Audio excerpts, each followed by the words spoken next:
YCP వివేక హత్య కేసులో నిందితుడు సునీల్ యాదవ్ ఆగ్రహం వ్యక్తం చేశారు. హత్య సినిమాలో తన తల్లిని అనుమానకరంగా చిత్రీకరించారని ఫిర్యాదు చేస్తే వైసీపీ నాయకులు ఎందుకు ఉలిక్కి పడుతున్నారని ప్రశ్నించారు.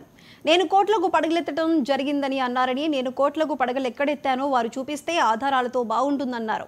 నోటికొచ్చినట్లు మాట్లాడొద్దన్నారు. తనకు ప్రభుత్వం నుండి ఏవైనా ఇల్లిప్పిస్తే బాగుండని అబద్ధాలు ప్రచారం చేయడం ఆపుకోవాలని సూచించారు.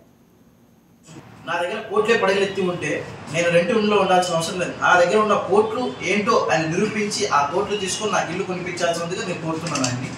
రెండో విషయం ఏంటంటే, మన ఈ సుప్రీంకోర్టులో సిద్ధార్థ లూత్రా గారిని చంద్రబాబు నాయుడు గారు పెట్టి మాతో ఏదో నడిపిస్తున్నట్టు ఆయన చేసినట్టు రెండో ఆరోపణ. అయితే ఇక్కడ తెలుసుకున్న విషయం, మా లాయర్ గారి పేరు డిఎల్ నయన్ కుమార్ రెడ్డి.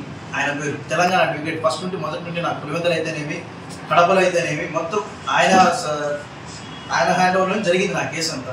అయితే ఇట్లా సిద్ధార్థ లూత్రా అని చెప్పేసి నాకు సిద్ధార్థ లూత్రా గారి పేరు చెప్పి రాజకీయ రంగు కూర్చున్నాడు ఆయన, రాజమౌళి శివప్రసాద్ రెడ్డి గారు. ఇక్కడ ఇద్దరే కనబడుతున్నారా? ఛార్జ్షీట్ ప్రకారంగా మాట్లాడుతున్నారు కదా. హత్య అనే సినిమా పైన, నా తల్లి పైన, నా పైన ఆరోపణలు వస్తున్నాయని చెప్పేసి అక్కడికి వెళ్ళి నేను కంప్లైంట్ చేయడం తప్పైంది కదా. పోలీస్ శాఖని ఆశ్రయించడం తప్పైంది. దాంట్లో తప్పు ఏంటి అనేది వాళ్ళు చెప్పాలి. ఇప్పుడు నేను ప్రూఫ్స్తో సహా నేను స్టేషన్లో ప్రొవైడ్ చేసిందేనే వాళ్ళు కేసు కట్టడం జరిగింది. ఎంక్వైరీ జరుగుతుంది.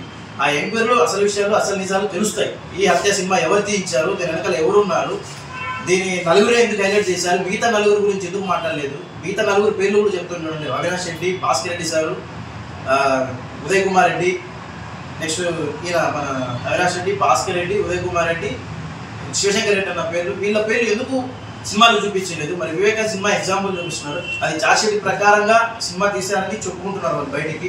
అక్కడ దాంట్లో మా తల్లి గారి గురించి కానీ, ఇంకోరి గురించి కానీ, ఆడవాళ్ళ గురించి మనోభావం లేదు కాబట్టి నేను దాని మీద యాక్షన్